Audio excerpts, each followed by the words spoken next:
my kings and queens, welcome back to Sab's Kitchen channel. It's your girl Chef Sab up in the place. Today I'm going to be cooking some stew peas. Yes, some nice tasty stew peas and beans, which is going to be all flavoursome up in the kitchen. This is suitable for vegans or vegetarians or just people that don't eat meat or fish. This is a nice, healthy, delicious, full of fibre dish what I like to make now and then. So right now I'm just going to show you all of the ingredients that I'm going to be using. First off, I'm just going to show you the kind of peas or the kind of beans that I use. So I've got red kidney beans. So this is just your normal, in the packet, you soak it overnight. Also got some gungo peas. And I also have some black eye beans as well. Okay, so originally with stew peas, the main beans that you use is the red kidney beans. Some people don't put any other peas in there, but I'm just trying to make it slightly more interesting and put a different variety of beans in there. So I'm right here, I've got some salt, onions, garlic, some peppers, spring onions, fresh thyme, coconut cream. You can use coconut milk if you wish to, but I don't have any at the moment. But the coconut cream is just as good for this recipe. And I've also got some carrots. And in here, this seasoning bowl, I've got some all-purpose, some mixed herbs and some black pepper. I will also be putting into the pot. Okay, so these are all of the ingredients that I'll be using for my stew peas. So I've just got my peas on the fire. It's on a high heat. I'm just going to bring this to a boil. So my peas have been soaked overnight and they have been washed and rinsed off. So the measurements will be in the description. But the red kidney peas I've done about half a cup. And the gungo peas I've done about 1/8 of a cup. And the black eyed peas I've done about 1/4 of a cup. So that is the the measurements that I've done for the recipe. I've just got some garlic cloves. I'm just going to dash them in. Can chop them off if you wish to. I'm also going to go in with some butter as well. And also, guys, I'm also going to be making some spinners, which are tiny little dumplings. I'm going to be popping that in the peas later on. So I'll be showing you how I make spinners also. So I've just got butter and some garlic. And also going to go in with some fresh thyme. Okay, I'm going to bring this to a boil and then I'm going to simmer this. I'm going to simmer with this for, say, about 30 minutes. And then after the 30 minutes, I'm going to add more ingredients in and carry on and continue to cook the peas.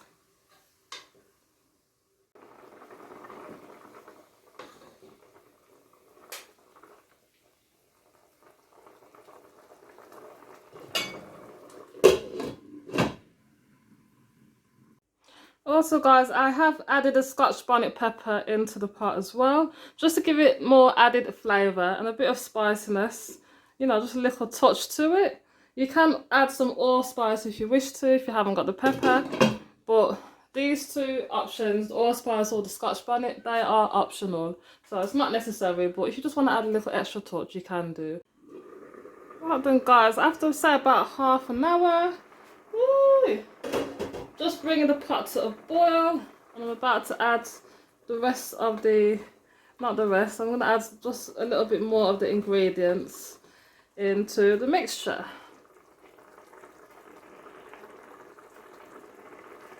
So what I'm going to add right now is just a little bit of salt. This is about a teaspoon of salt, not too much. I'm also going to go in with my white onion and my spring onions. So I'm just going to dash that in. Make sure your heat is on a high heat when you put in extra ingredients into the pot. And then I'm also going to go in with my chopped bell peppers and my carrots. So the bell peppers are optional. A lot of the ingredients in this pot are optional, but I do like my bell peppers. So I've just added them just to give it a nice extra touch, and you know, it just looks nice and beautiful. The extra colour as well. You just want to mix that all around.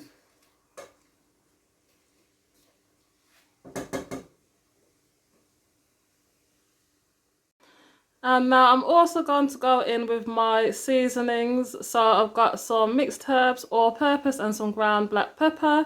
So I've got about a tablespoon of the all-purpose, a teaspoon of the mixed herbs, and about half a teaspoon of the pepper. So I'm just going to go in and dash that in.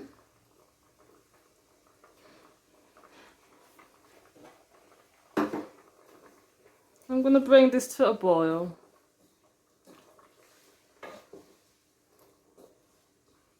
So I'm going to simmer this for another 10 minutes. Then after the 10 minutes, I'm going to add my coconut cream. And I'm also going to show you the spinners. With the spinners is optional, but it is necessary for the traditional dish. So the dish does usually contain the spinners, which are dumplings. And I'll be showing you how I make them. You can also make this with pigtail or oxtail, which is known to be made with the stew peas, but I'm making the vegan version, so no meat will be added to this dish.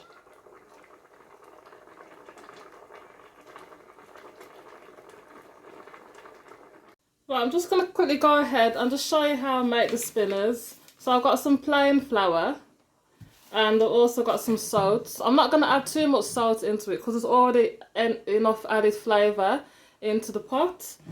So yeah, if I put too much salt, it's just going to be too salty and the food's just not going to taste good. So nothing worse than salty food. Nothing worse than if food is so spicy and so salty. That's just the worst.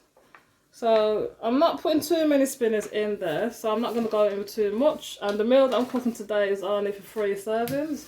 So I'm just going to go with the flour and just a little dash of salt, not too much. I've just added some cold water to the mix.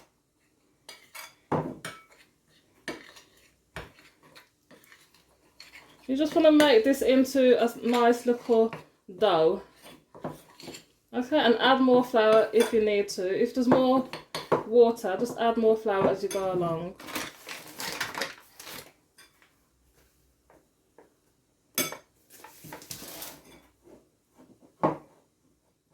At this moment in time, you just want to put some flour on your hands as we're going to just knead the dough. Start to knead the dough with our hands. The reason why I say to put flour on your hands beforehand, you get flour on your hands beforehand. It's just so you don't want the dough to stick to the palm of your hand. Because it's warm and clammy, you know, your hands are very warm, you just don't want it to stick. All that moisturisation. Okay? It just makes the flour easier to handle. I'm just kneading that into a dough.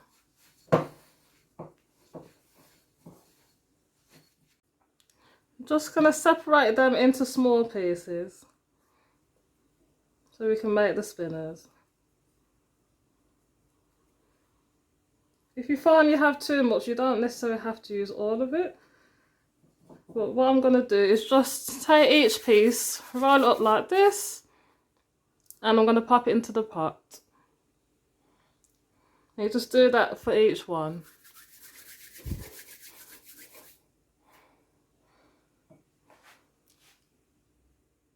So guys, I'm just about to add my coconut cream to the mix.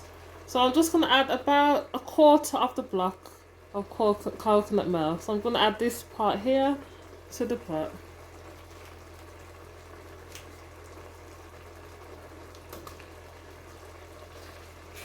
So I've just added that in, make sure it's on the high heat. I'm just going to let that coconut cream dissolve into the mixture.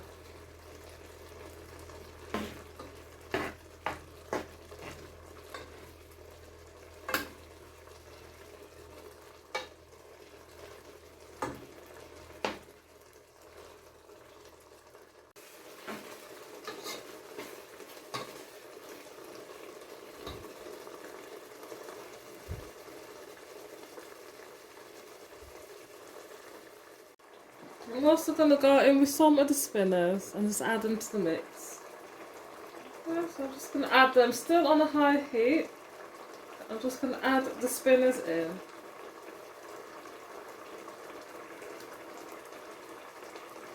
Make sure the spinners are not too thick. Make sure they're just thin, as they will expand when they're gonna cook. They will expand just a tiny bit.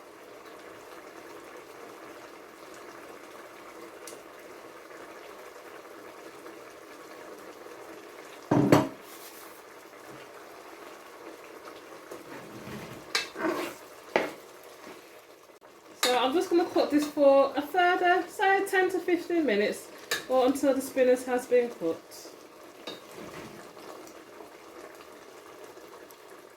So guys, the stew peas is now done. Ooh, it's smelling so delicious. Guys, you know what to do. Click the like button and subscribe. Click the subscribe button. Give us a thumbs up and like this video. Share wherever possible, and tell a friend to tell a friend to tell a friend. Ooh, this is stew peas, a nice meat-free dish. So tasty.